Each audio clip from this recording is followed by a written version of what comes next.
Bismillahirrahmanirrahim. Assalamualaikum warahmatullahi wabarakatuh. Alhamdulillah, pada kesempatan kali ini alhamdulillah Wakawil Kanda kembali hadir di tengah-tengah kita semua. Tentunya akan menghadirkan kembali kisah-kisah misteri yang terjadi di sekitar kita. Sebelumnya Wakawil mengucapkan banyak-banyak terima kasih kepada rekan-rekan yang sudah menekan lonceng subscribe, komen, like, dan share. Dan semoga kita semua selalu dalam perlindungan Allah Subhanahu wa Ta'ala, selalu diberikan kesehatan, dan semoga kita semua dalam keadaan sehat walafiat.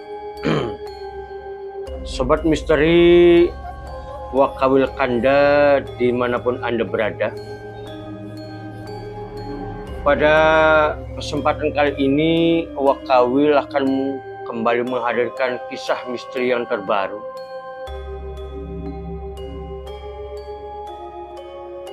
Akan tetapi lagi-lagi narasumber ini tidak mau dipublikasikan. Akan tetapi narasumber sudah menceritakan kisah misterinya kepada Wakawil. Sobat misteri dimanapun Anda berada, kisah ini sebenarnya dialami langsung oleh orang tua dari narasumber. Sebut saja nama ya narasumber ini adalah Kang Sawut. Kang Sawut. Kejadian ini sekitar tahun 2010. Cerita ini latar belakangnya merupakan sebuah desa yang berada di Kabupaten Indramayu, dan kebetulan desa dari sahabat Wakawil ini dialiri dekat dengan aliran sungai yang cukup besar. Dan aliran sungai ini melewati jalur pantura transnasional, dan wilayah ini berada di salah satu desa di Kecamatan Losarang, Kabupaten Indramayu. Perlu Sobat Wakawil ketahui bahwasanya profesi dari orang tua dari sahabat Wakawil ini berprofesi sebagai seorang buruh tani lepas. Yang otomatis beliau bekerja pada saat musim-musim tertentu. Apalagi di wilayah Indramayu itu hanya mengenal dua musim panen, yaitu musim penghujan atau istilah orang Indramayu itu musim rendeng, dan musim sadon. Hanya dua musim, dan durasi waktunya pun hanya 4 bulan. Berarti selepas itu khususnya para buruh tani untuk menghidupi keluarganya atau untuk mencukupi ekonomi keluarganya kerja serabutan. Dan kebetulan ayah dari Kang Sawut ini, sahabat Wakawil ini, mempunyai hobi yang sekaligus juga dijadikan sebagai mata pencaharian, yaitu mencari ikan. Karena kebetulan di dekat rumahnya dari Kang Saud ini dialiri oleh sungai yang cukup besar. Dan ayah dari Kang Saud ini di dalam mencari ikan, khususnya untuk memenuhi perekonomiannya, yaitu dengan cara ngancok.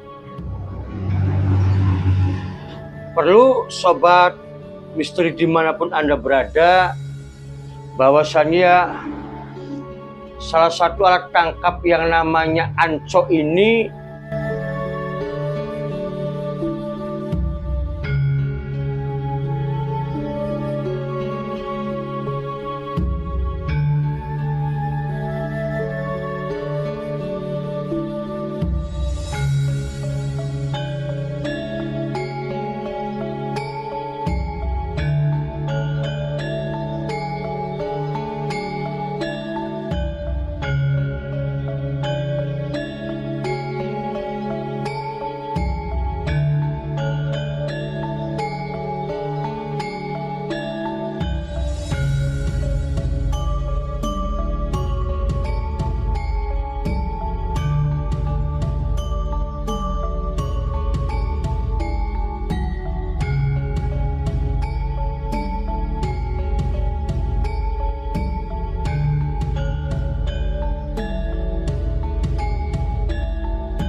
merupakan yang berbentuk sebuah jaring ikan yang berukuran 3x3, kemudian yang diikatkan di salah satu bambu yang cukup panjang, yaitu dengan cara ditaruh di dalam air dan kemudian diangkat oleh bantuan bambu. Itu namanya ancok. Dan biasanya ancok ini memang ditaruh di pinggir sungai. Nah, kebetulan profesi dari ayahnya Kang Saud ini, kalau tidak ada pekerjaan di buruh tani, yaitu ngancok. Adapun waktu untuk memasang ancok ini sangat relatif. Bisa di pagi hari, siang, sore, bahkan malam hari. Nah, karena kebetulan tuntutan ekonomi juga yang dialami oleh sahabat Wakawit ini, maka pada biasanya ayahnya Kang Saud ini melakukan aktivitas nganco itu pada saat jam-jam subuh, yaitu antara jam 4 sampai jam 4:30. Dan seperti biasa rutinitas itu dilakukan setiap hari.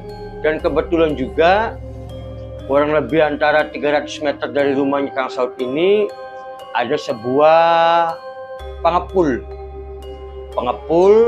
hasil tangkapan ikan tawar di sana. Jadi boleh dibilang bakulnya. Nah, seperti biasa pada saat waktu subuh, ayahnya Kang Saud ini berangkat untuk persiapan nganco dan mampir terlebih dahulu di pos pengepul ikan tadi dengan istilah bon dulu, minta kasbon dulu.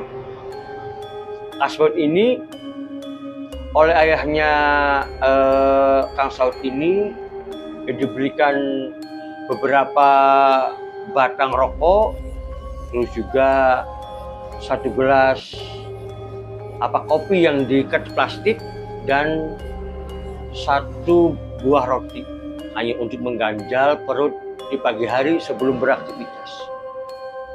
Pada awalnya aktivitas yang nganco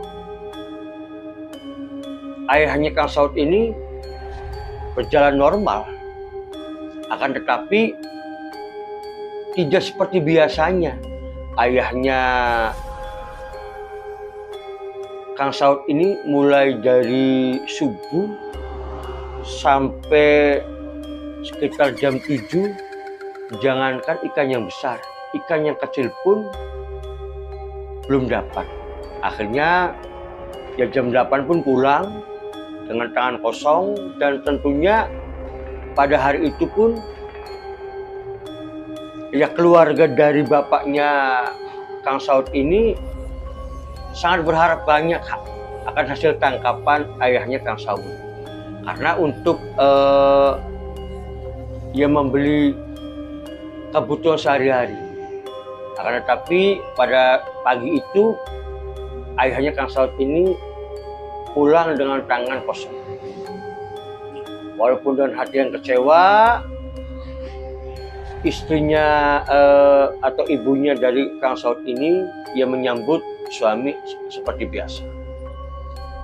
Akan tetapi karena dari subuh sampai jam 7 dia dapat hasil, maka ayahnya Kang Saud ini jam 10 pagi berangkat kembali untuk mengadu nasib. Akan tetapi dari jam 10 sampai jam 12 lagi-lagi hasilnya jong. Dilanjutkan kembali dari sore, dari habis ba'da asar sampai dengan maghrib juga kembali ayahnya Kang Saud ini yang mencari ikan dengan cara nganco, lagi-lagi hasilnya kosong. Maka ayahnya Kang Saud pun aneh, kok tidak seperti biasanya. Karena hari-hari biasanya paling sedikit itu antara 1 sampai 2 kilo ikan itu didapatkan oleh ayahnya Kang Saud dengan hasil nganco.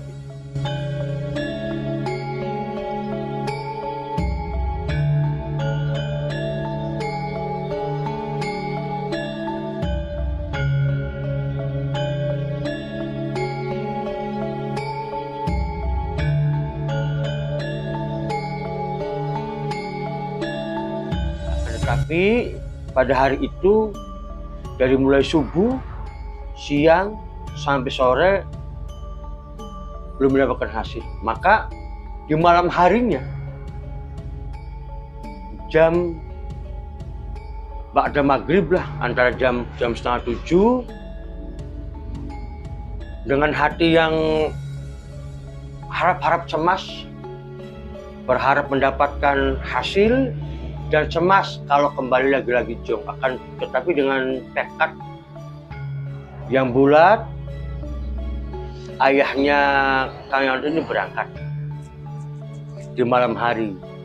Nah, pada waktu itu karena memang di tahun 2010 itu sebenarnya sudah banyak senter, kan tetapi karena mohon maaf ayahnya Kang Saud ini berada di level ekonomi yang sangat pas-pasan, bahkan boleh dibilang cukup miskin di desanya, maka untuk alat penerangannya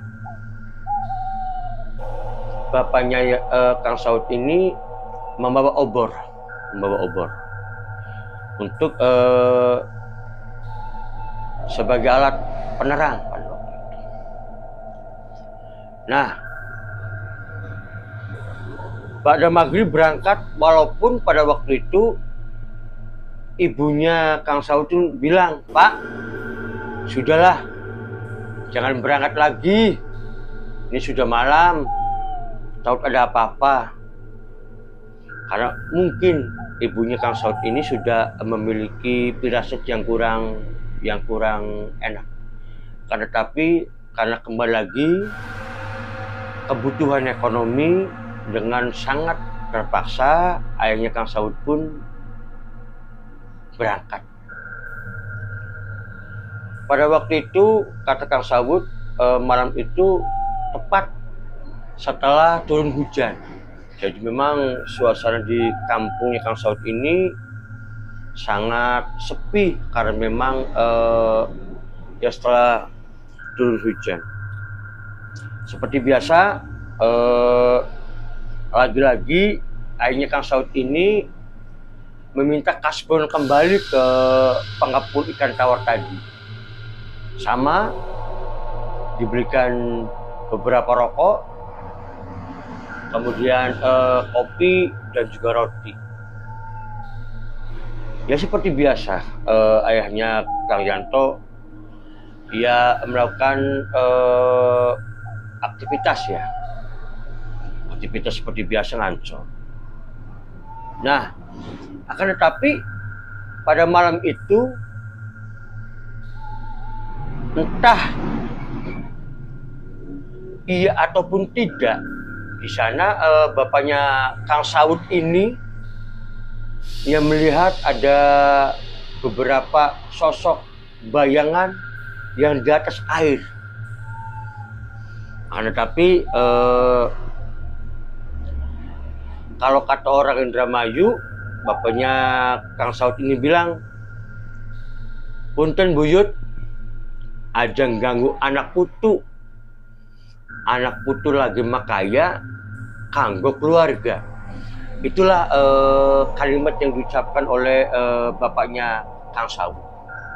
Nah, bayangan itu pun hilang. Oke. Nah, tetapi dari kejauhan, karena memang yang namanya di pinggir sungai itu tentunya sangat banyak berbagai macam pepohonan. Karena tapi pada waktu itu akhirnya Kang Saud ini lagi-lagi mengalami keganjilan. Pada waktu itu setelah menghilangnya beberapa bayangan yang di atas air di sana, ayahnya Kang Saud ini mendengar suara anak-anak, suara anak kecil. Karena pada waktu itu ayahnya Kang Saud masih berpikir positif karena memang kebetulan ya sungai yang dijadikan tempat untuk ngancol ayahnya Kang Saud ini sangat dekat dengan pemukiman. Jadi di situ ayahnya Kang Saud berpikiran, oh mungkin masih ada anak-anak yang masih bermain. Karena memang waktunya pun pada waktu itu antara jam 8 sampai jam 10 malam. Akan tetapi lama-kelamaan ya suara anak-anak itu pun hilang. Nah, setelah hilangnya suara anak-anak itu, pada saat ayahnya Kang Saud mulai mengangkat nganco, di sana ayahnya Kang Saud ini mendapatkan ikan. Akan tetapi pada saat diambil oleh ayahnya Kang Saud, di sana ayahnya Kang Saud pun dia merasa heran. Karena ikan yang didapat itu adalah bentuk dan jenisnya sama dengan ikan gabus, dengan ukuran yang sama antara satu lengan orang dewasa. Akan tetapi yang menjadi aneh, ikan tersebut mempunyai sisik yang terbalik.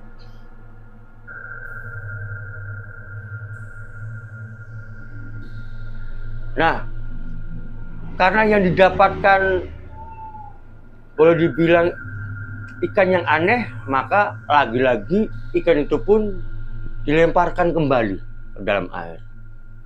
Kemudian seperti biasa, ayahnya Kang Yanto ini pun ya kembali dia menurunkan anconya. Nah, pada saat mulai diturunkan anconya, lagi-lagi ayahnya Kang Saud ini mengalami hal yang ganjil.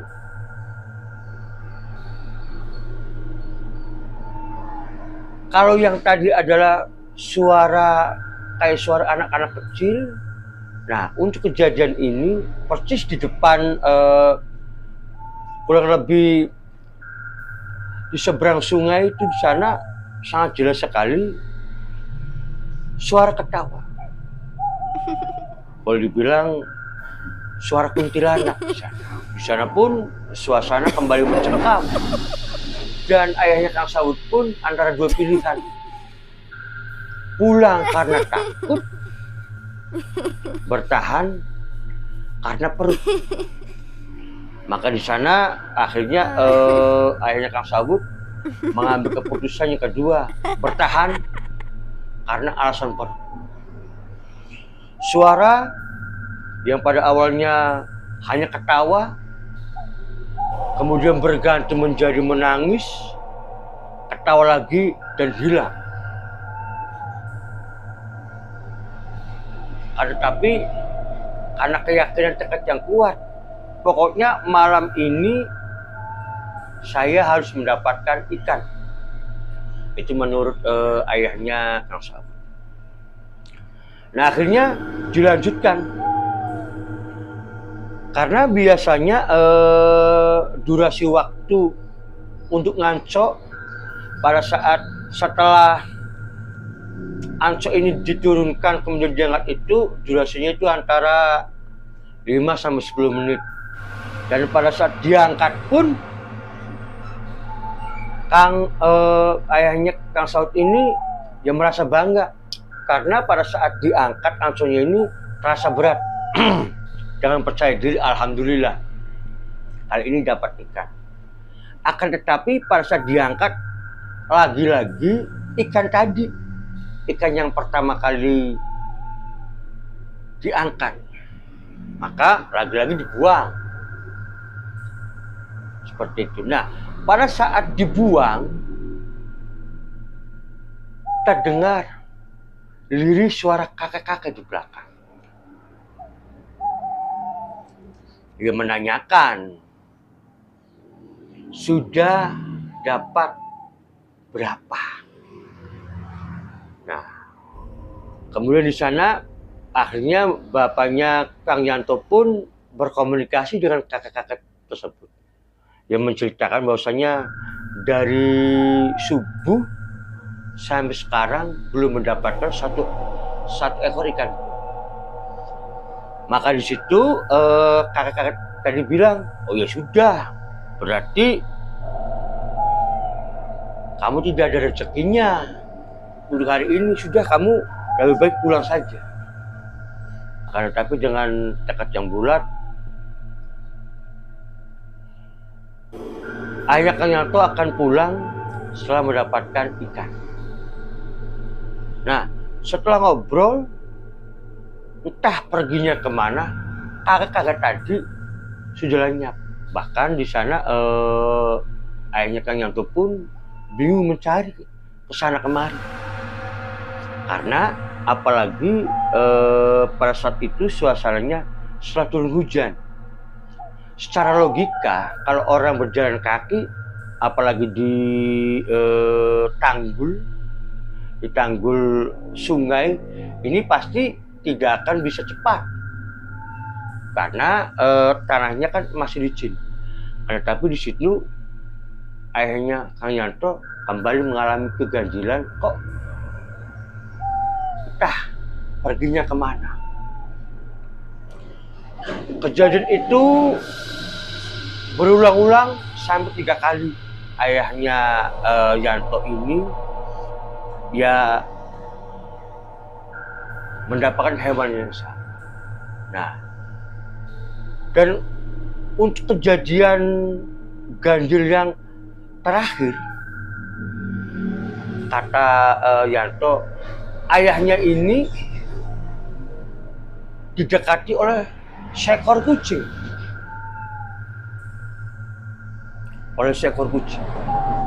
Akan tetapi semakin dekat, kucing yang tadinya ukuran normal ini semakin membesar sampai menjadi bola api. Maka disitulah ayahnya Kang Yanto ini lari terbirik-birik.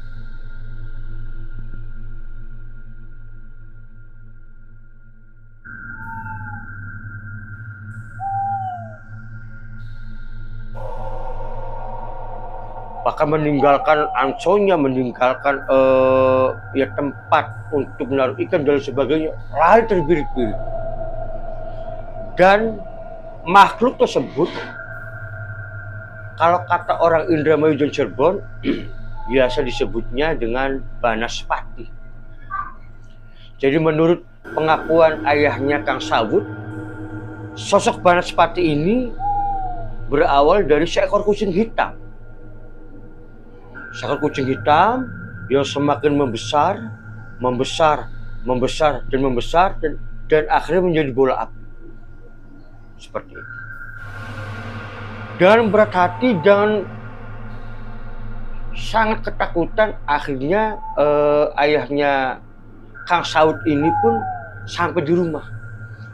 Dan di sana tanpa sepatah kata apapun, ayahnya Kang Sawut ini langsung masuk kamar dan tidur. Nah, mulai semenjak kejadian itu, ayahnya Kang Sawut ini keadaan fisiknya semakin ngedrop dan kan sudah beberapa kali dibawa ke pamantri setempat, bahkan sudah pernah dibawa ke puskesmas, tapi tidak ada hasil.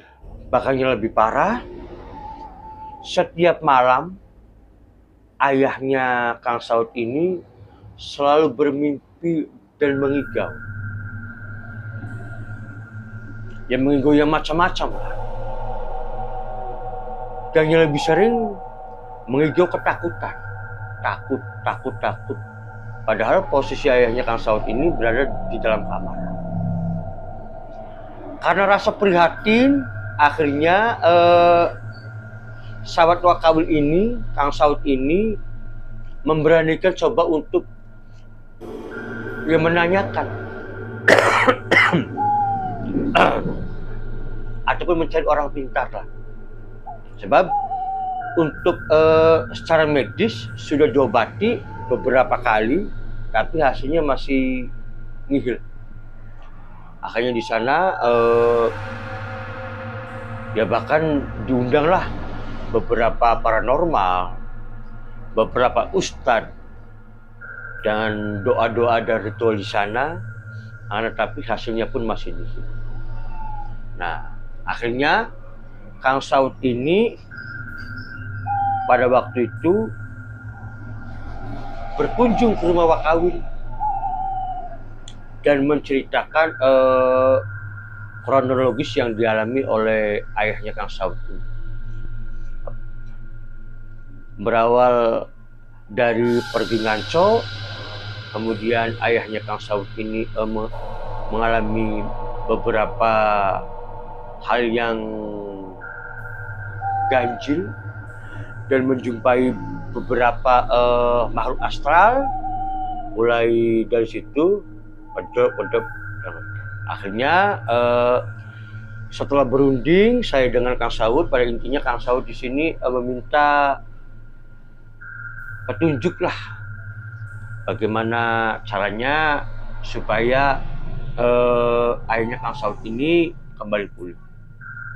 Akhirnya dengan penuh rasa hibah dan kasihan, akhirnya Kang Saud pun ya saya ajak ke salah satu guru wakawil, bisa ngobrol tentang kondisi sekarang dari ayah Kang Saud dan kronologisnya. Maka akhirnya di sana gurunya wakawil menyimpulkan tidak ada akibat tanpa sebab. Maka di situ bingung. Kang Saud pun semakin bingung. Sebenarnya bagaimana, Pak? Jawaban dari gurunya wakawil cukup simpel pada waktu itu. Tanyakan kepada ayah kamu. Apa yang sebelum kejadian ini ayahnya Kang Saud ini sudah melakukan apa? Oh, oke, Kang. Akhirnya saya dan Kang Saud pun pulang dan langsung menemui ayahnya Kang Saud pada waktu itu. Akhirnya kita ngobrol karena memang kondisi yang lemah, hanya bisa terbaring di tempat tidur. Akhirnya kita pun ngobrol pelan-pelan, walaupun pada waktu itu dia masih bisa diajak komunikasi, Akhirnya di situ Kang Saud pun dia menanyakan, Pak, sebenarnya sebelum Bapak mengalami hal seperti ini, Bapak melakukan apa? Khususnya di sekitar sungai itu. Nah, ternyata bapaknya Kang Saud ini baru ingat bahwasanya minggu yang kemarin bapaknya Kang Saud ini sama pada saat dia sedang melaksanakan rutinitas nganco. Ayahnya Kang Saud ini pada waktu itu menemukan sebuah benda yang dibungkus oleh kain putih. Nah, kemudian di situ Saud tanya, nah terus benda tersebut sekarang berada di mana? Ia simpan di lemari di bawah pakaian. Akhirnya Saud pun dia mencari dan ternyata memang di sana ditemukan. Jadi ternyata pada saat diambil di sana, yang berada di dalam bungkusan putih itu ada 2 buah batu akik dan 1 buah keris kecil pada waktu. Nah, kemudian di situ Kang Saud bilang, nah barang ini punya siapa, Pak? Dan ayahnya Kang Saud itu menjawab, dia tidak tahu. Ia menemukan itu ya kurang lebih antara 1 ataupun 2 meter di sekitar tempat biasa ayahnya Kang Saud ini nganco. Karena kebetulan kalau orang nganco beda dengan orang mancing. Kalau orang mancing biasanya tempatnya berbeda-beda. Tapi kalau orang nganco biasanya di situ itu sudah ada tempat. Sudah ada boleh dibilang sudah ada lapaknya lah di sana.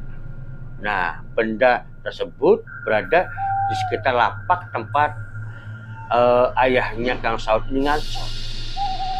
Nah, dan tanpa pikir lama, Akhirnya saya dan Kang Saud pun kembali berangkat ke rumah gurunya Wakawi lagi.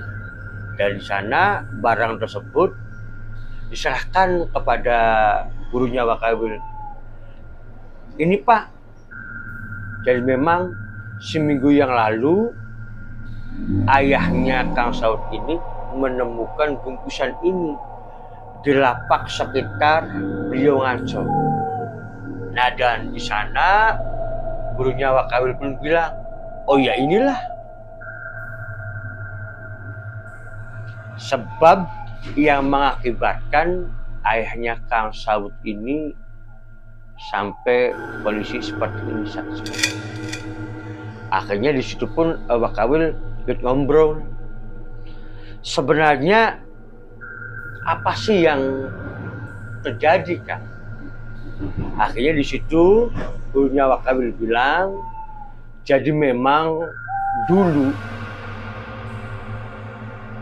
di sekitar tempat lapaknya ayahnya Kang Saud ini Nganco, ini sering dijadikan tempat untuk melarung ataupun membuang benda-benda keramat, baik itu berupa keris, berupa batu akik dan sebagainya. Dan konon katanya sampai saat ini pun wallahu alam ya. Tapi memang di sekitar kali itu, khususnya di bawah ya di jembatan itu masih sangat banyak kecelakaan yang bahkan sampai yang merenggut jiwa. Dan wilayah itu sekarang dinamakan sebagai jembatan Kali Betokan.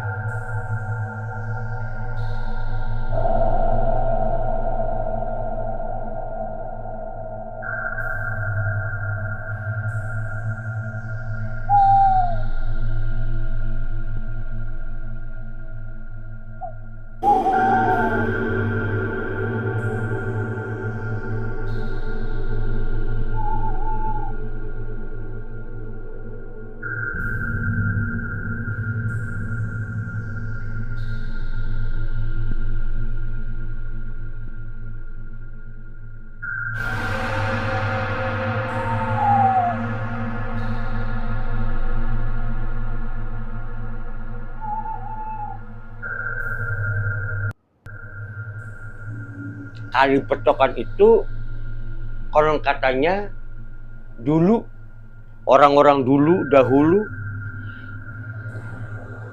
ya sering membuang benda-benda keramat, batu, tombak, golok, keris dan lain sebagainya. Dan mungkin energi yang terdapat di benda-benda tersebut, khususnya energi yang negatif, yang mungkin mengakibatkan sampai terjadi kecelakaan. Akhirnya setelah mendengar penjelasan dari guru Wakawi ini, akhirnya guru Wakawi ini memberikan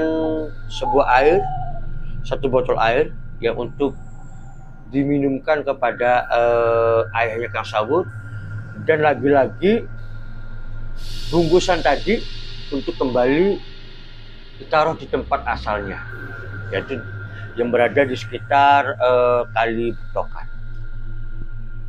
Dan alhamdulillah berkat izin dan ridho dari Allah, setelah bapaknya Kang Saud ini tentunya meminum air doa dari gurunya Wakawi ini, alhamdulillah sedikit demi sedikit sudah ada progres ke arah yang lebih baik. Dan alhamdulillah kurang lebih antara 1 minggu setelah diikhtiari dengan doa-doa tentunya oleh gurunya Kawil ini, ayahnya Kang Sabut berangsur-angsur pulih, sehat, dan kembali beraktivitas seperti biasanya. Sobat misteri dimanapun Anda berada, bicara mengenai Kali Betokan yang berada di jalur Pantura, Kecamatan Losarang, Kabupaten Indramayu, bahkan ada beberapa yang menyebutkan Kali Betokan ini salah satu jalur tengkorak yang ada di bypass Pantura. Oleh karena itu, alangkah lebih baiknya pada saat kita akan berkendara dimanapun dan kemanapun tujuan kita, terlebih dahulu berdoa kepada Allah Subhanahu wa Ta'ala, semoga perjalanan kita selamat, mulai dari berangkat sampai kembali ke tempat. Anak putu Kawil Kanda, sobat misteri dimanapun Anda berada, alhamdulillah di tahun 2025 ini sebentar lagi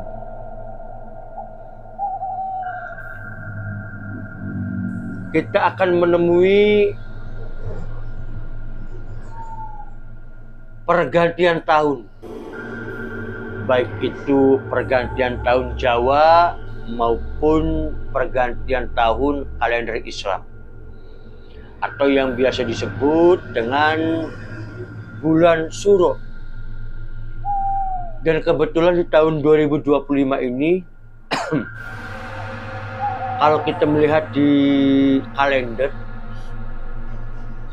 malam 1 Suro itu bertepatan dengan malam Jumat Kliwon, yaitu pada tanggal 27 Juni tahun 2025. Sebenarnya malam 1 Suro yang jatuh pada malam Jumat Kliwon ini sudah pernah beberapa kali terjadi di Indonesia. Malam 1 Suro bertepatan dengan malam Jumat Kliwon. Nah, banyak pertanyaan dari sobat misteri dimanapun Anda berada, bahwasanya apakah betul pada malam 1 Suro kita tidak boleh keluar rumah. Banyak yang bilang bahwasanya pada malam 1 Suro ini sangat banyak energi negatif yang berada di luar rumah. Kembali lagi untuk masalah itu kepada keyakinan kita masing-masing, akan tetapi alangkah baiknya pada saat malam 1 Suro atau tanggal 1 Muharram, untuk yang di kalender Islam, kita berdiam diri di rumah, kita mendekatkan diri kepada Tuhan Yang Maha Esa. Berdiam diri di sini tentunya kita berdoa kepada Allah Subhanahu wa Ta'ala, tentunya di tahun yang baru ini, tahun yang baru di kalender Jawa ataupun tahun yang baru di kalender Islam. Di kalender Jawa jatuh pada bulan Sura atau bulan Suro, dan di kalender Islam jatuh pada di bulan Muharram. Di bulan yang baru ini semoga satu persatu harapan dan doa kita terwujud. Semoga di tahun yang baru ini perekonomian kita semakin membaik, dan semoga di tahun yang baru ini hal-hal yang buruk akan berganti menjadi hal-hal yang baik. Itu. Dan terus juga ada beberapa pertanyaan dari subscriber Wakawil Kanda, bahwasanya apa saja sih hal yang tidak boleh dilakukan pada malam 1 Suro ataupun pada malam pergantian tahun, baik pergantian Jawa maupun pergantian kalender Islam. Sebenarnya ada sangat banyak hal-hal yang dilarang yang dilakukan pada saat malam 1 Suro ataupun pergantian kalender. Menurut Primbon dan juga menurut pituah dari orang-orang zaman dahulu, ada 3 hal yang sebaiknya tidak boleh dilakukan pada saat pergantian tahun atau pada saat malam 1 Suro. Yang pertama, tidak boleh dilakukan pada malam 1 Suro yang pertama, yaitu melakukan acara pesta, baik pesta pernikahan maupun pesta khitanan. Karena konon katanya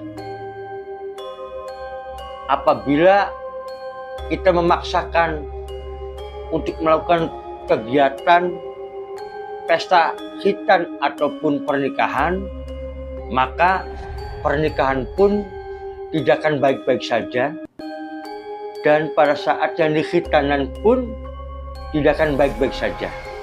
Di sana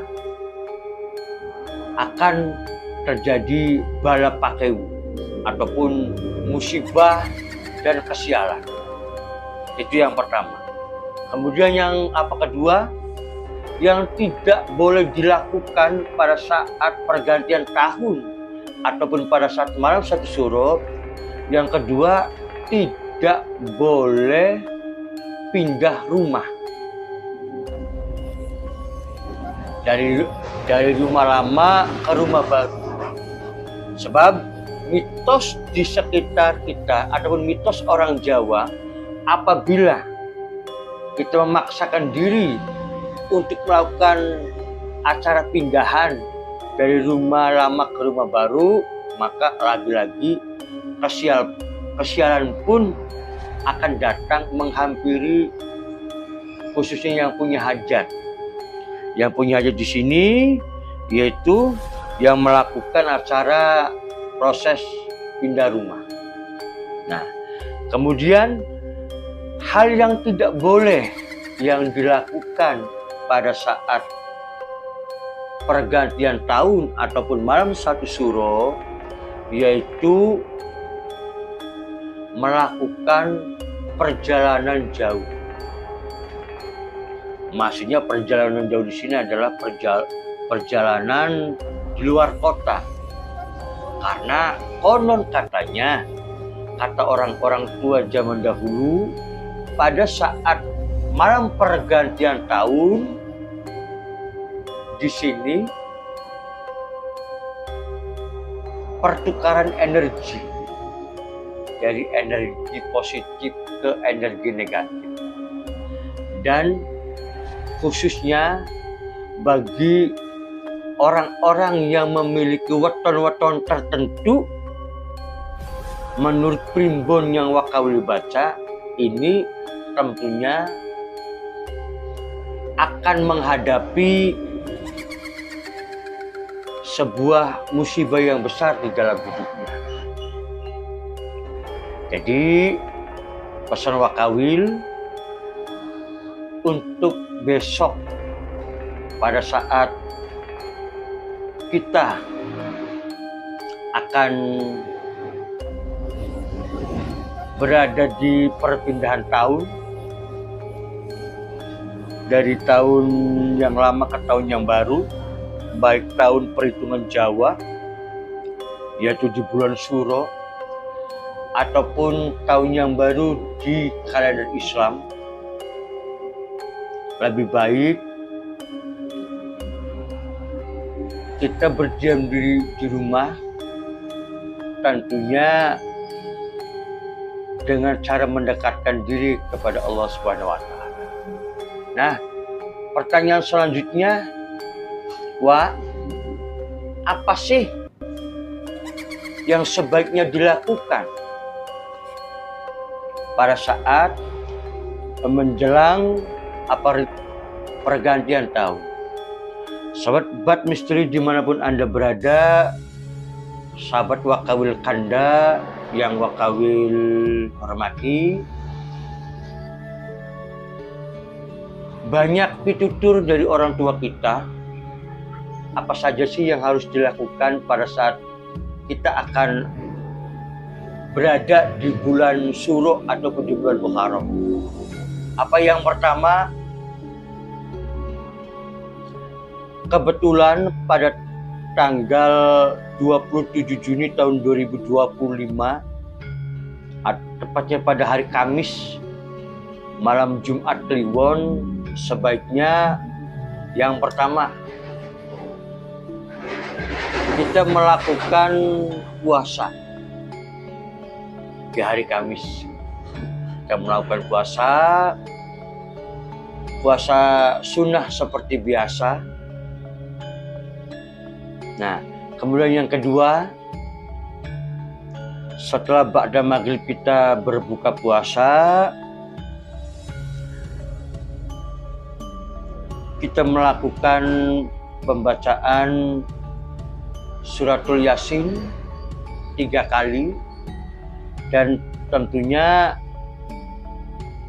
kita mengajarkan Fatihah. Yang pertama kepada para malaikat, kepada para nabi, kepada para sahabat, kemudian kepada para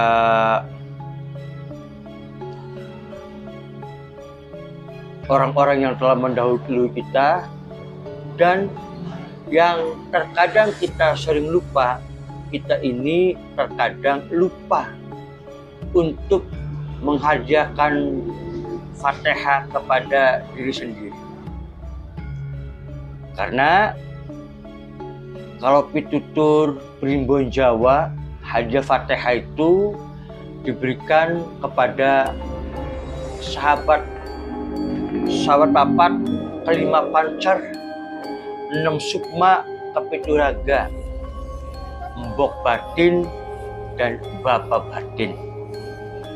Itu yang sebaiknya dilakukan oleh kita pada saat di malam 1 Syuro ataupun pada saat pergantian tahun ke tahun yang baru. Sahabat Wakawil Kanda dimanapun Anda berada,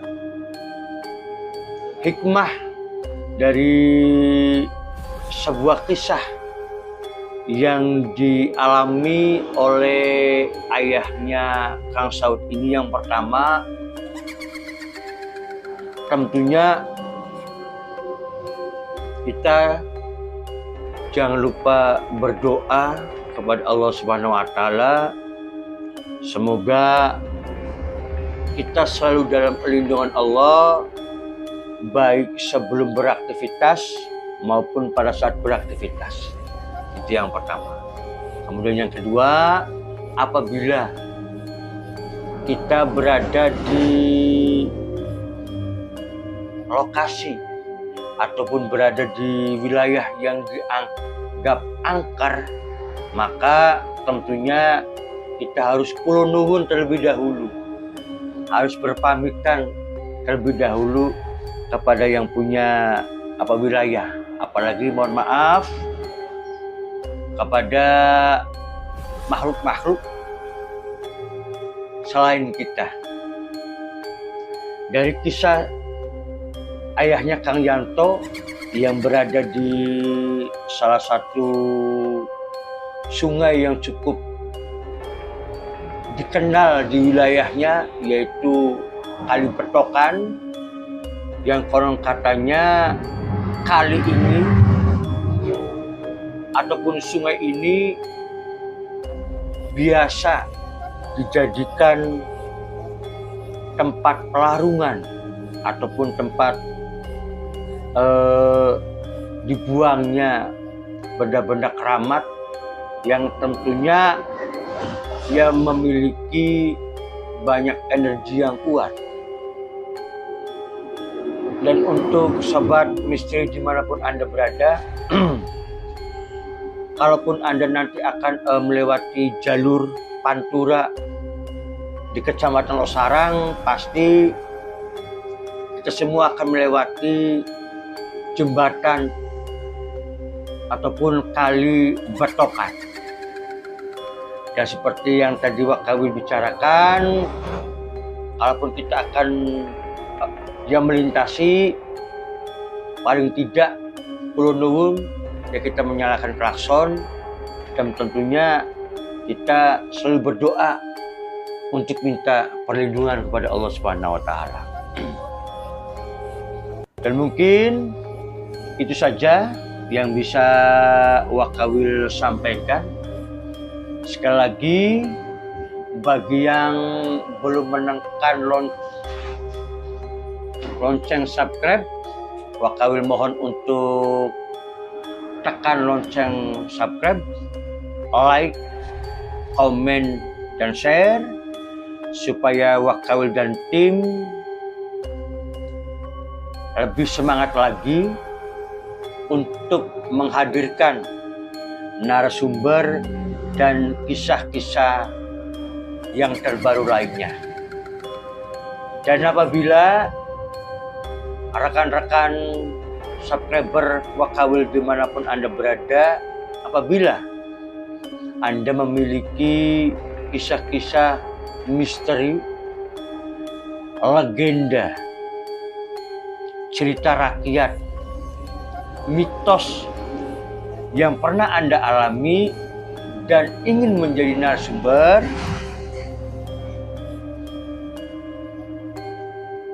silakan rekan-rekan untuk menghubungi nomor yang ada di layar ini. Dan sekali lagi, apabila Wakawil ada salah-salah kata, Wakawil mohon maaf yang sebesar-besarnya. Dan Wakawil mengucapkan selamat tahun baru 1 Muharram 1447 kepada seluruh umat Islam di seluruh dunia, dan juga saya mengucapkan selamat tahun Jawa atau 1 Suro untuk kita semua. Doa dan harapan semoga di tahun baru ini kita selalu diberikan kesehatan, keselamatan, dan rezeki yang melimpah. Dan akhirnya seperti biasa, kembang jalau selempuyang kembang kuning. Sekian Wakawil arep permios, insyaallah kita bakal ketemu maning. Wakawil akhiri, wassalamualaikum warahmatullahi wabarakatuh. Permios.